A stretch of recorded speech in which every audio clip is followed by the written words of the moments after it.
This podcast is for educational purposes only and is not medical advice. For personal medical care, please consult a qualified healthcare professional. Welcome back to Dermatology Undressed. I'm Dr. Lindsay Ackerman, your host, and today I am excited to tell you that we will be diving beneath the surface, literally, to uncover what sugar might be doing to your skin. You've probably heard of wrinkles and dullness and even sagging, but have you heard of glycation? It's a hidden culprit in premature skin aging. And joining us today is a leading expert, Dr. Jacqueline Watchmaker, an expert in aesthetic dermatology and specifically in the science of skin aging in glycation, to help us understand how our sweet tooth might be sabotaging our skin. Thank you so much for being here today, Dr. Watchmaker. I'm excited to talk to you about this because I feel like we've had glycation sort of in the lexicon of medical language for some time, and yet it's finally trickling into dermatology where I would argue it actually belonged at the beginning. Tell me just a little bit about what is glycation? Yeah, and I totally agree. I feel like I learned about glycation in medical school in the context of diabetic patients and a lot of other diseases, but I didn't hear about it a ton in the skin. So I'm glad new research is coming out and we're talking about it today. So to put simply, glycation is this reaction that occurs in everyone. It's what's called a non-enzymatic reaction that occurs between a protein, and proteins can include things like collagen, elastin, or hemoglobin, and a sugar like glucose. And when this sugar and this protein combine, it creates something called an advanced glycation end product, or AGE. Aptly named. Aptly named, yes, exactly. And I think of these AGEs as being kind of sticky and destructive and inflammatory, and they can wreak havoc on all different parts of our body, including our skin. Wow. So you mentioned that with collagen and elastin and glucose, it's sort of like an equation, 1 + 1 + 1 equals bad news. Exactly. Is that what we're seeing? Yes. And when I think about especially collagen and elastin, I like to think of collagen and elastin when they're healthy as these like normal, flexible, not easily broken. I think of them as like cooked, delicious spaghetti. And when they undergo glycation, they turn kind of brittle and thin. I almost think of them as uncooked spaghetti that's now in this like mess of some maple syrup. Yeah, so they become almost thinner and more fragile. Exactly. And there's a lot of different things that can happen with glycation and the skin, specifically to collagen and elastin. These kind of cross-linked, sticky, inflammatory proteins don't function normally. Also, these advanced glycation end products can interact with the cells that make the collagen and elastin, the fibroblasts, and cause the fibroblasts to not make new healthy collagen and elastin. Also, this kind of, again, sticky mess of uncooked spaghetti, it's not easily kind of turned over and renewed as our, in healthy skin, our skin is constantly kind of turning over and renewing. And when there's a lot of glycation and these advanced glycation end products, that normal mechanism doesn't work so well. So that's really interesting. You've given me like 3 major components of skin health that are directly, not even indirectly, affected by this glycation, non-enzymatic reaction that just happens from the presence of glucose, sugar, indirect relationship with these other proteins, elastin, collagen, et cetera. So You're telling me the spaghetti that should be cooked looks thin and brittle and fragile. You're telling me that the cells called fibroblasts that actually are responsible for manufacturing the collagen and elastin get slow and lazy. And then as well, the turnover of our collagen and elastin, which should happen at a certain rate where various enzymes come in and degrade them to make room for the new ones and actually stimulate new production when those otherwise need to go away are moved away. We know that that's a stimulus for our cells, fibroblasts, to pick up the slack and make some new ones. That process also is diminished or slowed in the presence of glycation. Exactly. Wow, there's a lot more that even happens. All cells are affected by glycation, and in the skin, exactly like what you just so nicely summarized. But also the pigment cells, the melanocytes in the skin, they're affected by glycation, and it can cause the melanocytes to become dysregulated and, make more hyperpigmentation or brown, spotty, discolored skin. Wow. Also, like the inflammatory cells in the skin can be almost like activated and cause this kind of chronic, low-grade inflammation in the skin. Keratinocytes in the epidermis can kind of almost like break down a little bit in the setting of glycation. So basically everything can be affected by glycation. Yeah, that's amazing. And it's really amazing that, we're now hearing so much more. Sometimes though, I think we end up learning more about pathology, right? Like the processes of pathology when research has driven us towards how we actually can reverse it, where we don't necessarily learn a lot about it until we have something we can do about it. And then we're sort of backtracking. So I do want to get there, and we'll talk about that later in this podcast for sure. But summarizing what you've just said is we have multiple different cellular components that are ultimately affected. The cells that make the collagen, the cells that make the enzymes that get rid of the dead and dying collagen, the collagen and the elastin themselves, as well as you've just said, immune cells in our skin. Well, we know upregulation of the immune system and a lot of inflammation is not good for healthy skin. It can actually be quite destructive. And then lastly, you mentioned keratinocytes, which are what I like to tell my patients are sort of the cells that make up the brick wall, that outer layer that's the protective layer on the outermost part of our skin. So those too are affected? Does that lead to changes that can clinically be seen or poor wound healing? Or tell me a little more about that. Yes. So in dermatology, and especially in my field, aesthetic dermatology, there's a lot of different things we can see actually on patient's skin that kind of point us towards a patient maybe having more glycation than average. So like you mentioned, poor wound healing is definitely seen, especially in patients who have advanced, glycation.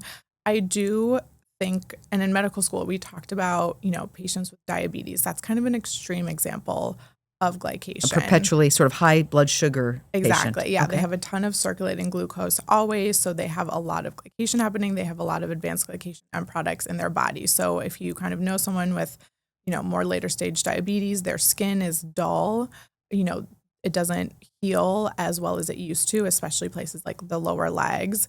But also, and I know we're talking more specifically about the skin, but glycation affects all organs in the body. So patients, with diabetes have eye problems, they have kidney problems, they have, blood vessel problems. So it can affect so many different parts of the body. But specifically in the skin, I typically see, hyperpigmentation or splotchiness and dark spots on the skin. I see dullness. Which can be difficult to treat. Right? Yeah. I mean, patients, especially, we're both in Arizona, which is a very sunny environment and also perpetuates hyperpigmentation or dark spots living on the skin. Adding to that, I would imagine glycation is making it even more challenging for us to treat what's otherwise a challenging condition. Yes, 100%. Yes. Dark spots can be challenging. The dullness of the skin can be challenging. Also, like we just talked about, the collagen and elastin is not healthy. And I usually tell my patients that collagen and elastin in the skin is what gives the skin that youthful bounce and that youthful glow. And so patients just kind of feel like their skin is almost dull and sluggish. Also, I often see almost this like sallowness or almost yellowy color to the skin in patients who have a lot of, glycative stress. I have to say, all of this sounds really bad. Something we should have probably been aware of maybe 3 decades ago, but here we are today. So let's try to counsel our listeners in this public forum about what they can do to empower themselves to not have so much glycation in their skin. Is glycation really just from sugar, or are there other things that can lead to glycation? There's lots of things, unfortunately, that can lead to glycation. So we typically think of it in the context of sugar. So let's talk about diet. So high, sugary foods can definitely contribute, but also processed foods, especially processed meats, can also contribute. And also meats or any food that is cooked at a really high temperature. Glycation actually occurs, like, for example, in steak, when you grill a steak on really, high heat. Is it when you get that really crispy black kind of edge? That's kind of glycation. And actually consuming foods like that have undergone that reaction can contribute to your own, advanced glycation end products as well. I know.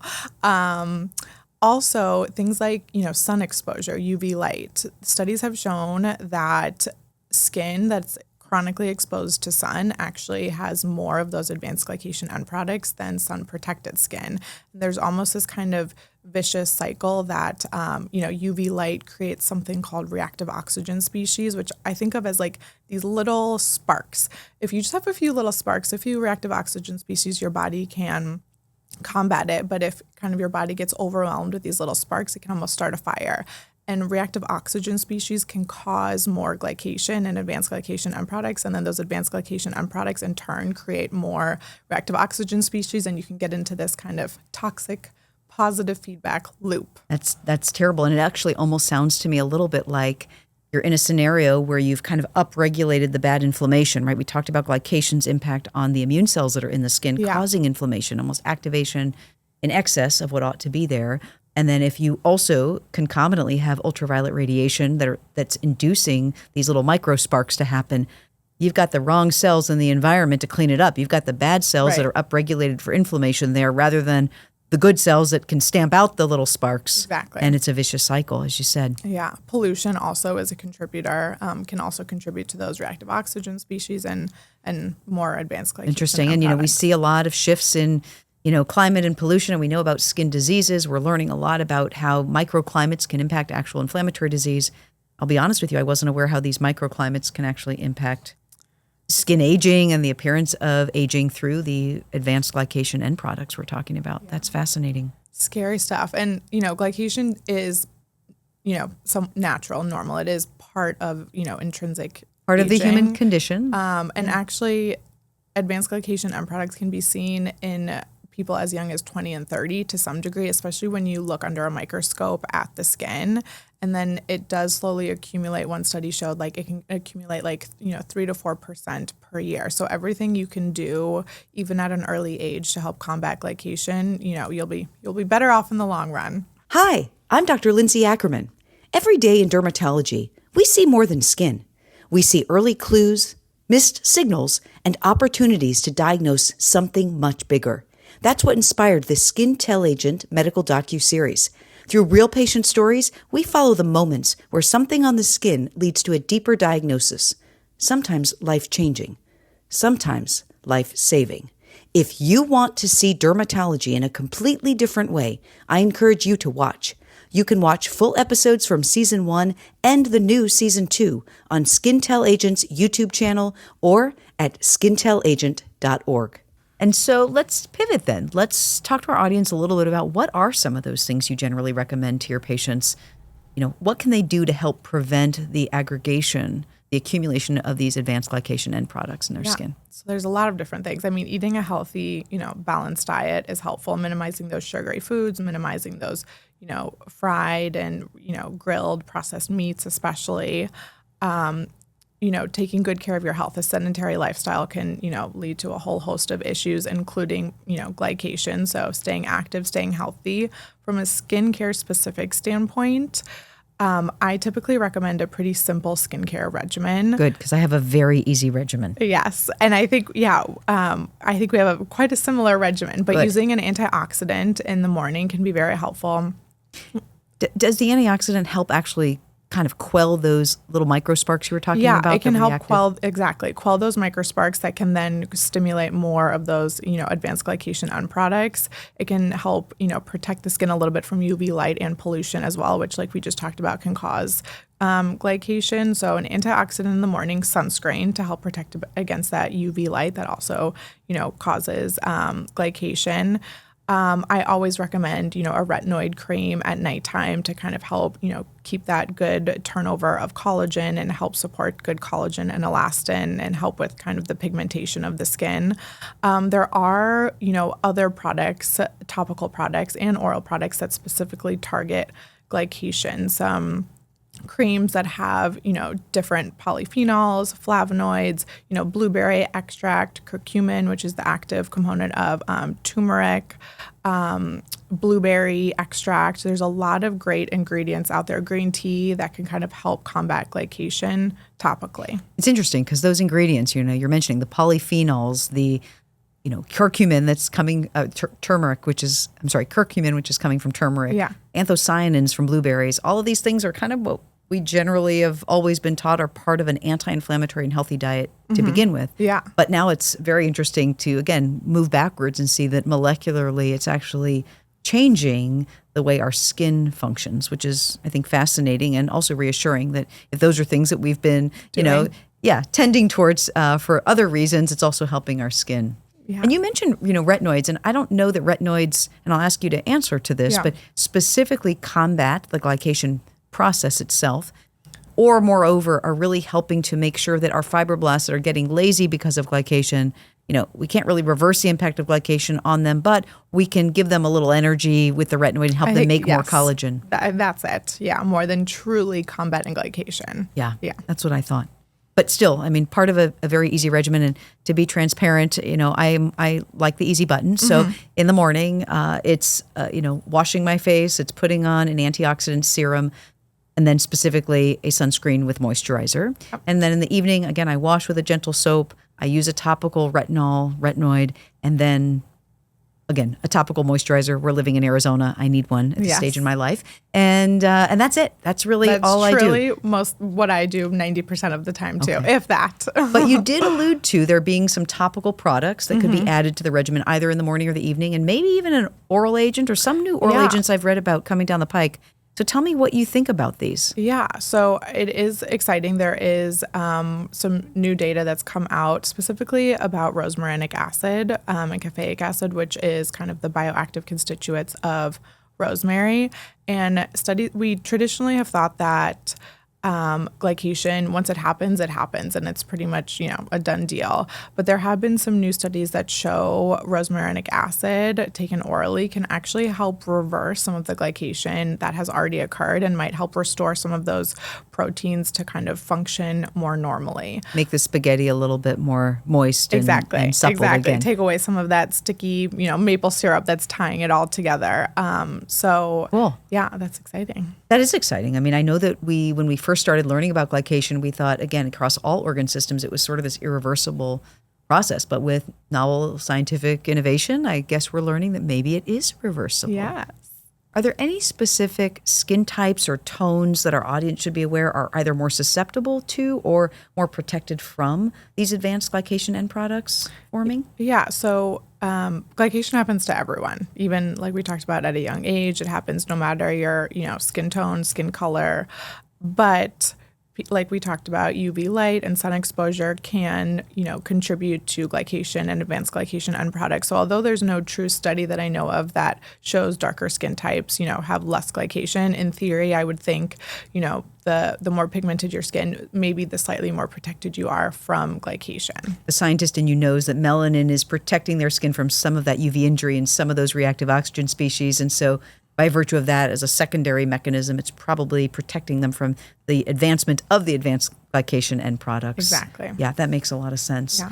Okay, so we've covered a lot. This has been wonderful. Let's give our audience just a few practical steps of what you would advise. If they were walking into your office and said, I've heard about glycation, I'm nervous about what this is doing to my skin. What is just the practical sort of amalgamation of advice you would give that patient who wants to learn from you, the expert, but how to avoid these advanced glycation end products? Yeah. So like we talked about, a simple but effective skincare regimen, an antioxidant, a sunscreen, maybe a retinoid to help kind of adjacently support the skin in the face of glycation and advanced glycation end products. And if they want to kind of take it one step further, incorporating a topical cream that contains flavonoids or polyphenols. And then if they want to take it even one step further, maybe taking an oral supplement that has that rosmarinic acid in it. I do always like to talk about lifestyle, especially in patients who are concerned about glycation. So eating a healthy diet, minimizing sugar, minimizing processed meats can all be helpful.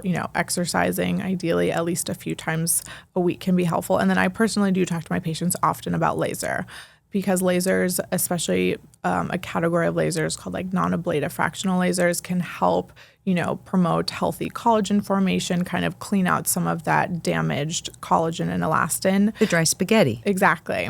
And help with some of the visible signs of glycation. It can help a little bit with the, blotchy brown spots. It can help with some of the dullness. So, maybe considering a laser procedure once or twice a year as well. That's great advice. Thank you. From the scientist herself, this is really, really important things. These are really, really important things for all of our audience to hear.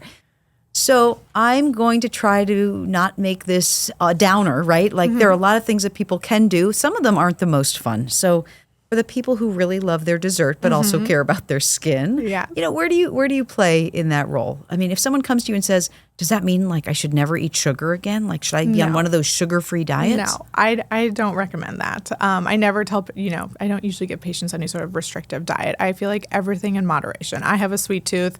I love, sweet treats, especially at nighttime.